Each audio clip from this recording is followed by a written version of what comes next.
Hey guys, I am Ian K, and today I'm gonna be making a video showcasing my new favorite champion, Jintoro, in Clan Boss. So in this video is a little bit different from all the previous videos I did because I'm gonna be showcasing Jintoro in three different Clan Boss setups. So I'll have him in a Bateater team, I'll have him in the easy double man-eater team, and I'll have him if many of you who don't have the unkillable man-eater setup, I'm also going to showcase him in a standard counter-attack team without unkillables and to show if he's useful there as well. So I have pre-recorded my runs and I'll just talk it over. So first, as you can see, my Jintaro is in a Relentless gear, so I'll be showing the run in the Bat Eater setup first. So this is the setup. We have Bat Eater in Ultra Nightmare. So it's the classic double Man Eater, Seeker, Painkeeper, and Jintoro as the DPS. So Jintoro in Bat Eater team does not have to be built with a different speed. You can use the exact same speed as the regular Man Eater team, but the setup is slightly different. You have to adjust the setup a little bit. So I'll start the run. So the main difference is that normally uh, Seeker you will have to use his A2 right here, but in a regular Bad Eater setup, but in a Jintoro setup, you have to use his A1 first. So delay Seeker's A2 one turn, and then after that you can pretty much auto, but I left it to manual because you have to make sure that Painkeeper uses the A2 on the second turn. If she doesn't use the A2, then the skill rotation will be messed up. So after A2 on Painkeeper, the run can be set to auto. We can see Jintoro taking multiple extra turns there from the Relentless procs. So yeah, so the run is full auto now. I'm just gonna speed up the run, and after a bit, I'll just skip over to the end.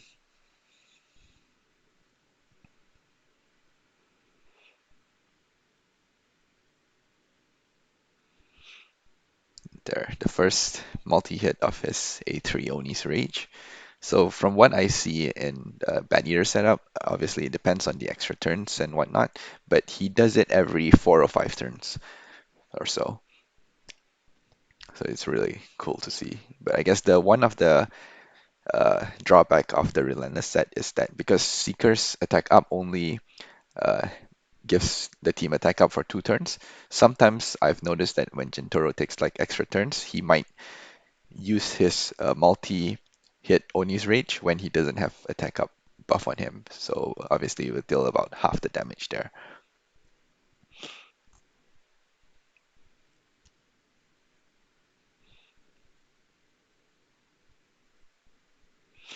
Yep, so let's skip over to turn 44 and you can see we're doing almost 2 million damage per turn.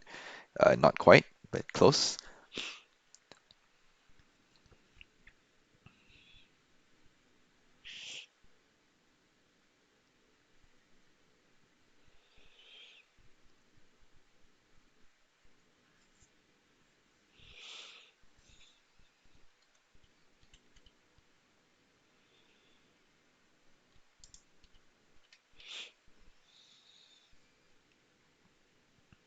Yeah, just one of the bad thing about the 2-to-1 teams is that it takes a really long time for the fight to go.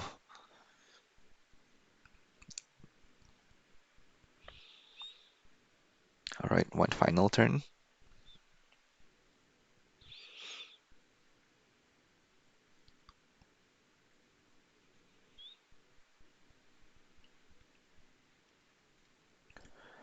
There you have it. We have 94, almost 95 million damage here on Magic Affinity. So Jintoro did 34 million, Seeker 17, Maneater almost 13, the other Maneater about 16 and a half, and Painkeeper 13 million damage. So I'll show each of my champions' gear, and we can just show them quickly their stats. Yeah, so Jintoro again is in Relentless set. This is his stats. Then I have man-eaters. They're in just random gear with enough stats. The second man-eater, the slow man-eater. Seeker, and Painkeeper. And all of them have the exact same masteries as the offense and defense tree for the counterattack mastery, and obviously War Master.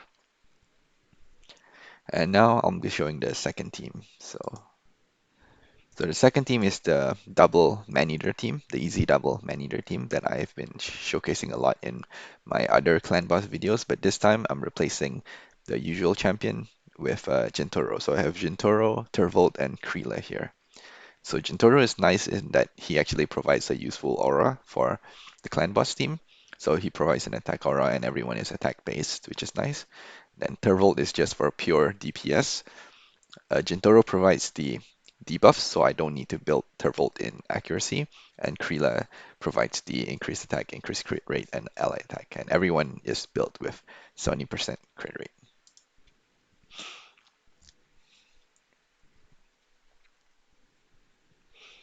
Yep, so the easy double man-eater has a manual setup for the first 6 turns before it can be fully auto. So I'll just do the manual setup right now.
Okay, one last turn of manual, and I think we can auto now.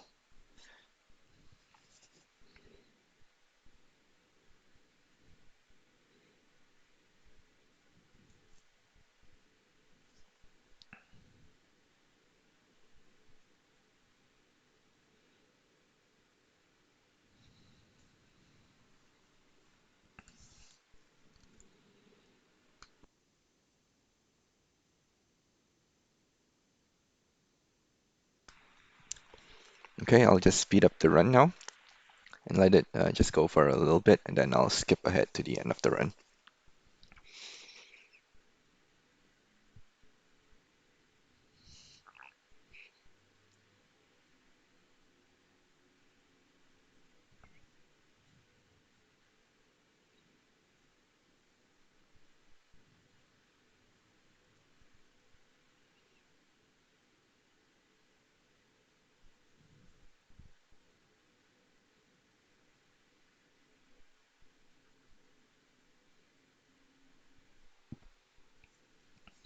All right, skip ahead to turn 40.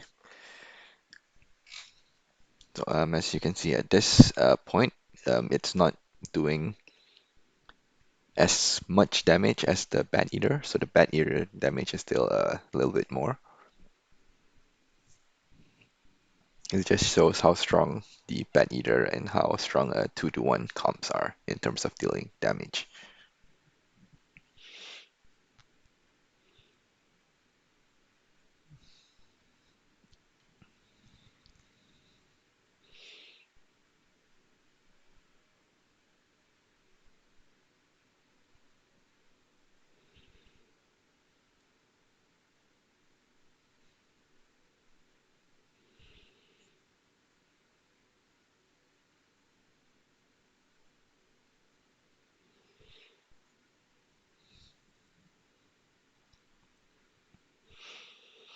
Right, there you have it. The easy double man-eater team. Jintoro doing about 20.5 million, Turvolt doing almost 30 million. So Jintoro does not deal as much damage as Turvolt. Turvolt is still the one of the highest single target pure damage dealer. And Krila man-eaters dealing about 10 to 14 million each, 88 million.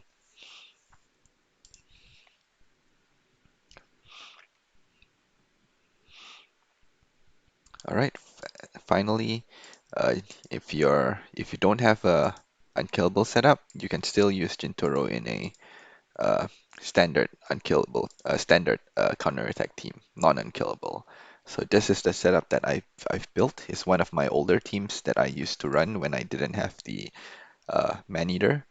So I have Sepulcher here providing attack down with the block debuff to block the stun, Skullcrusher for obviously counter-attack and ally protection, Jintoro here at the start of the video provides the decreased defense, weaken, and DPS.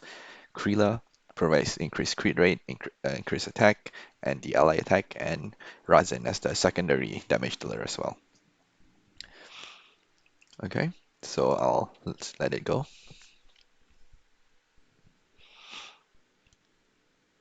So this setup is a standard counterattack setup. It has a bit of a manual phase where I have to time their skill rotations properly before I set it on auto.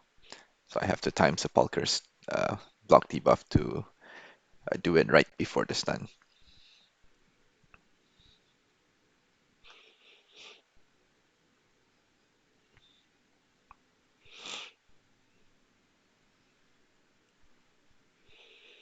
So it should be just 3 turns of manual until the stun round. So Sepulcher is tuned to go for 3 to block the stun, and Krila as well is tuned to go for 3, so she can provide the permanent increased crit rate buff to the entire team. And so everyone in this team is built with only 70% crit rate to take advantage of that.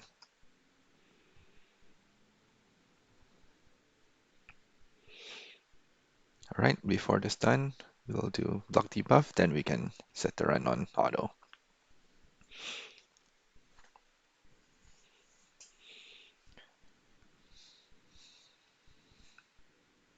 So as always, standard counter-attack teams like this, they are not affinity friendly.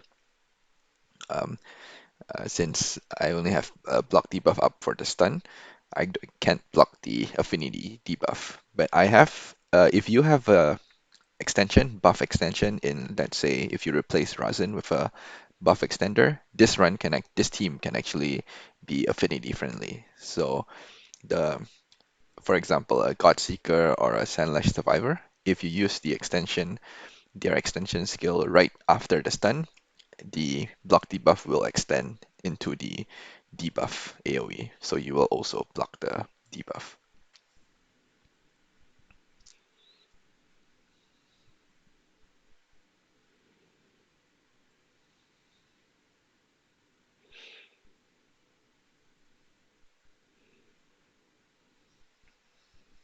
All right, let's speed up the run.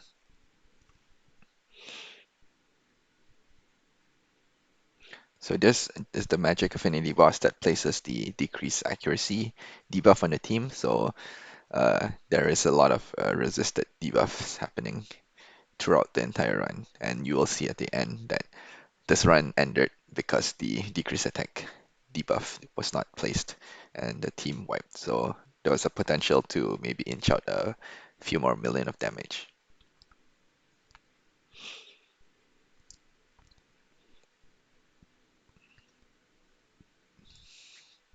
So as you can see, the team is doing a little over a million damage per turn, and it will ramp up a little bit more, and then it will do more than maybe about 1.3 million per damage at 1.3 million damage per turn.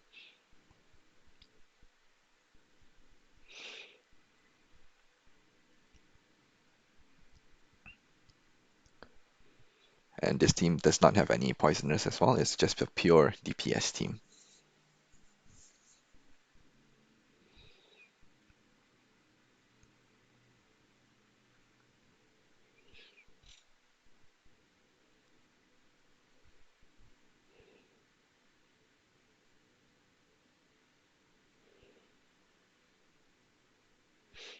All right, skip ahead to turn 34. We're doing 44 million.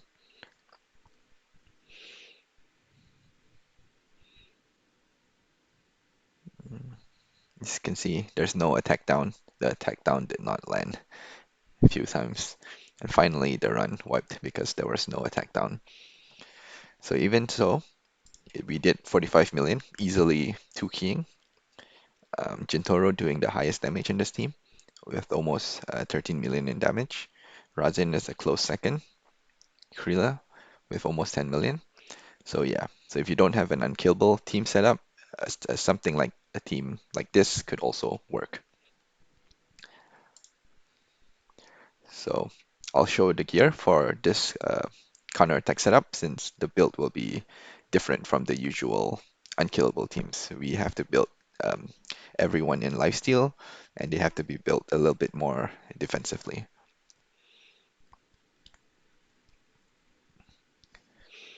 So first we have Razin. Razin is in the usual clan boss setup, just in lifesteal, high defense, accuracy, crit damage.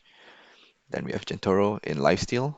So if you're building an attack-based champion in clan boss, I generally recommend at least 3k defense. If you have like a protection, like an ally protection or increased defense, 3k is enough. But if you don't have those, then you'll need much higher defense. You need the usual 4k plus defense to survive. So Jintaro, was able to build him in still high attack stats with 3k defense and 70% crit rate. Like all the champion here only have 70% crit rate because Krilla is in the team.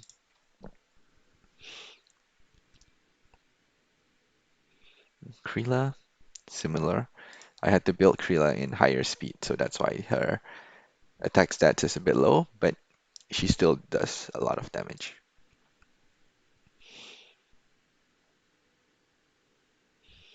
Then we have Sepulcher at a really high speed of 252. Still a decent defense, 4.1k, 100% crit rate, but not as high crit damage since she needs a lot of speed. But she's there just to place the attack down. She's not a DPS champion anyway. And finally, we have Skullcrusher at 191 speed. Yep, 4.6k defense, 45k HP. You generally want to match the defense with the HP. So 4.5k is 45k HP to survive since he is taking a lot of the flak for the team with his ally protection.